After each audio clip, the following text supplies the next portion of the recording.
అందరికీ నమస్కారం అండి. Welcome to Omkar Nageshwar stock market investment tips YouTube channel sir. ఇవాళ 30 ఆగస్ట్ 2024 శుక్రవారం. అయితే 29 ఆగస్టు 2024 గురువారం నాడు జరిగినటువంటి విశేషాలన్నీ కూడా చెప్తాను. అంత ఆ విశేషాలన్నీ నెక్స్ట్ వీడియోలో నేను చెప్పదలుచుకున్నాను. అయితే ఇవాళ ఈ వీడియోలో నేను చెప్పదలుచుకున్న విషయం ఏంటి అంటే,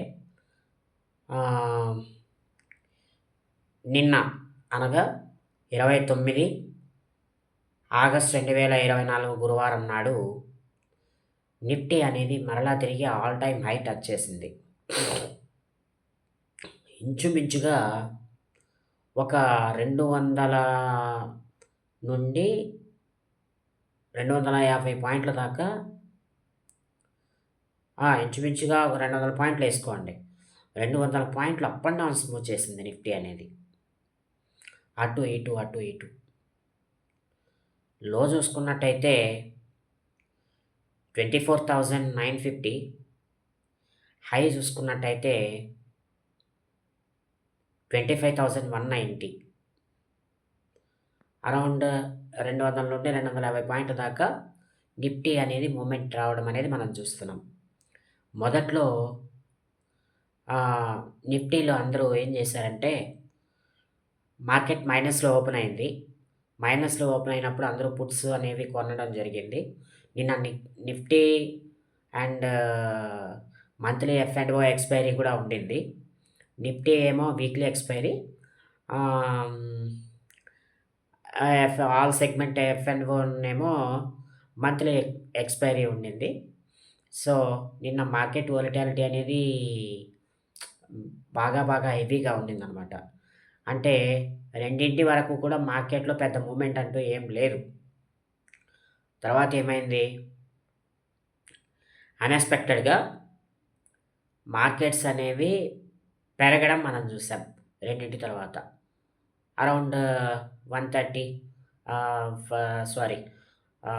25,120 దాకా కూడా రావడం అనేది మనం చూసాం. అక్కడి నుంచి మళ్ళా తిరిగి ఉన్న ఫలంగా 24,950 ఆ రేంజ్‌లో ఒకసారి చూసా. అక్కడి నుంచి ఊరుకోకుండా అది మళ్ళీ ఏమైంది, పైకెళ్ళిపోయింది. అంటే 25,192 ఆ రేంజ్ దాకా కూడా వెళ్ళిపోయిన సందర్భాలు మనం చూసాం. అయితే ఇంచుమించుగా 200, 250 పాయింట్లనేవి నిఫ్టీలో అప్ అండ్ డౌన్స్ మూమెంట్స్ మనం చూడడం జరిగింది నిన్న. సో మెయిన్ మార్కెట్‌లో ఈరోజు అంటే నిన్న మూమెంట్ ఉండడానికి కారణం ఏంటంటే, మెయిన్ వచ్చేసి జియో ఏజీఎం మీటింగ్ అనమాట. రిలయన్స్ జియో చైర్మన్ ముఖేష్ అంబానీ గారు ఎవరైతే ఉన్నారో, ఆయన ఒక కామెంట్ అనేది చేయడం జరిగింది. ఏంటి, జియోలో రాబోయే 2, 3 ఏళ్లలో ప్రాఫిట్స్ అనేవి డబుల్ చేసుకోవడానికి మేము చూస్తున్నాము. మేము ప్రయత్నం చేస్తున్నాము. మీన్స్ జియో అనే కాదు, రిలయన్స్‌లో టోటల్‌గా. రిలయన్స్ ఇండస్ట్రీస్ ఏవైతే ఉన్నాయో వాటన్నింటిలోనూ ప్రాఫిట్స్ అనేవి డబుల్ చేసుకోవడానికి మేము ప్రయత్నం చేస్తున్నామని ఆయన తన వ్యాఖ్యానంలో పేర్కొనడం జరిగింది తన సమావేశంలో. తర్వాత నెక్స్ట్ జియోలో ఏంటినంటే, జియో యూజర్స్ ఎవరైతే ఉన్నారో, జియో మొబైల్ యూజర్స్ లేదా ఇంటర్నెట్ కనెక్షన్ యూజర్స్ ఎవరైతే ఉన్నారో వాళ్ళకి మెయిల్ ఐడీస్‌లో 100 జీబీస్ దాకా డేటా అనేది ఇంక్రీజ్ చేస్తాము అని ఒక కామెంట్ అనేది అంటే ఒకవేళ ఒక చిన్న మాట అనేది చెప్పడం జరిగిందాయన. దీనివల్ల రిలయన్స్ ఇండస్ట్రీలో కూడా మంచి అప్ మూవ్‌మెంట్ అనేది మనం చూసాం. సో, అదే విధంగా రిలయన్స్ ఇండస్ట్రీలో బోనస్ ఇష్యూ చేయడం జరుగుతోంది. 1:1 రేషియోలో. దీని గురించి పూర్తి వివరాలు సెప్టెంబర్ 5వ తారీఖున సమావేశంలో చెప్పబోతున్నారు. ఇందువల్ల కూడా మార్కెట్ అనేది పెరిగింది. అంటే మార్కెట్‌లో మొదటి పాత్ర రిలయన్స్ పోషించిందని ఈరోజు మనం చెప్పుకోవచ్చు. సో, ఇంకేంటి? ఇంకా తర్వాత నెక్స్ట్ వచ్చేటప్పటికి మనకి టాటా మోటార్స్ డీవీఆర్ ఇవి టాటా మోటార్స్ డీవీఆర్ అనేది రేపటి నుంచి ట్రేడ్ అయ్యే అవకాశం అయితే లేదు. సో,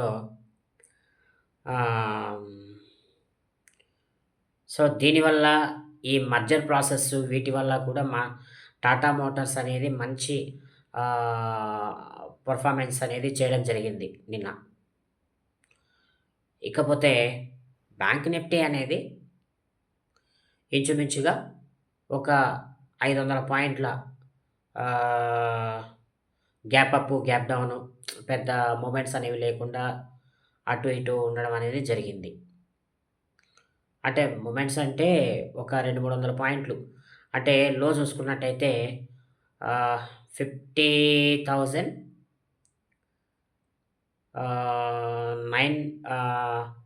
900 అరౌండ్ 950 ఆ రేంజ్‌లో ఉండడం జరిగింది. హై వచ్చేసేటప్పటికి 51,450 ఆ రేంజ్‌లో ఉండడం అనేది జరిగింది.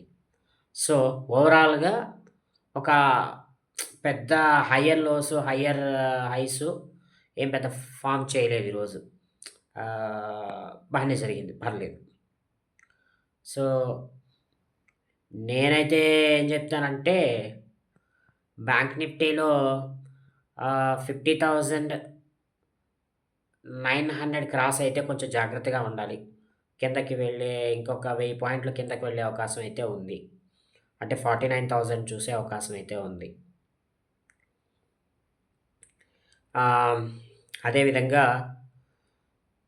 52,000 రావాలి అనంటే 51,450 అరౌండ్ 500 ఆ రేంజ్‌కొస్తే గానీ మనం పెద్ద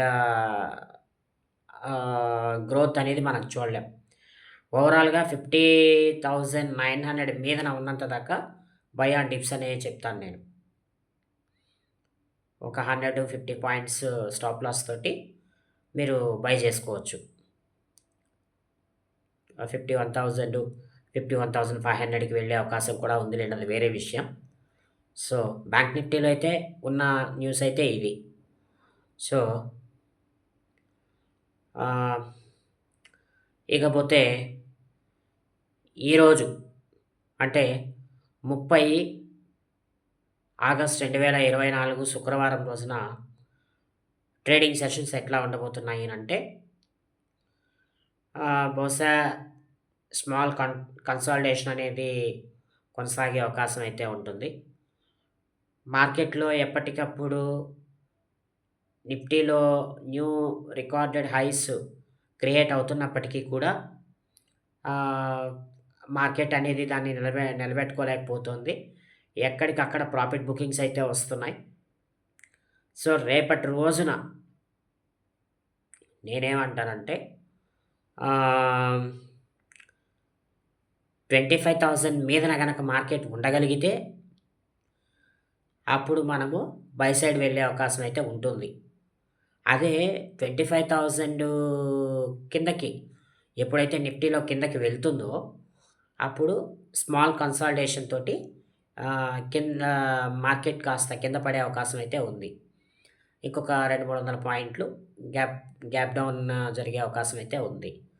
రేపు ఓవరాల్‌గా మొత్తం మీద మార్కెట్స్ అనేవి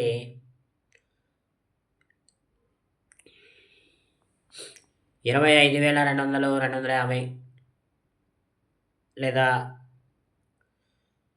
25,000 నుండి 24,900 ఆ రేంజ్‌లోనే కంటిన్యూ అయ్యే అవకాశం అయితే ఉంది. అంటే ఈ 350 పాయింట్ల మధ్యలోనే మార్కెట్‌లనేవి కొనసాగే అవకాశం అయితే ఉంది గనుక, అందరూ కూడా కాస్త జాగ్రత్తగా ఉండండి. వచ్చిన లాభాలు పోగొట్టుకోకుండా ఎక్కడికక్కడ స్టాప్ లాస్ మెయింటైన్ చేసుకోండి. స్టాప్ లాస్ మెయింటైన్ చేసుకోగలిగితే మనకి రాబోయే రోజుల్లో మన క్యాపిటల్ డెవలప్ అవ్వడానికి అవకాశం ఎక్కువగా ఉంటుంది. అదే అలా కాదని మనము ఆహ్, మార్కెట్‌లో ఎక్కడైనా అతిగా ప్రవర్తిస్తే మన క్యాపిటల్ కూడా పోయి అకౌంట్ జీరో అయిపోవడానికి ఎక్కువ అవకాశాలు కనిపిస్తున్నాయి ప్రస్తుతం ఉండే మార్కెట్‌లలో. సో, కాబట్టి దయచేసి అందరూ కూడా జాగ్రత్తగా ఉండండి. వచ్చిన లాభాలు పోగొట్టుకోకుండా నష్టాలు రాకుండా చూసుకోండి. ఇదే నేను మీకు నా తరఫు నుండి ఇస్తున్నటువంటి సందేశం. So, that's all my today video. ఈ వీడియో మీద మీ కామెంటు ఏదా ఏదైనా ఉంటే దయచేసి కామెంట్ బాక్స్‌లో తెలియజేయండి. కొత్త వాళ్ళు ఎవరైనా నా ఛానల్ చూస్తున్నట్టయితే లైక్, షేర్, కామెంట్, సబ్స్క్రైబ్ చేయడం మర్చిపోకండి. సో, మరొక మంచి వీడియోతో మరలా తిరిగి మీ ముందుకు వస్తానండి. అంతవరకు సెలవు. నమస్కారం.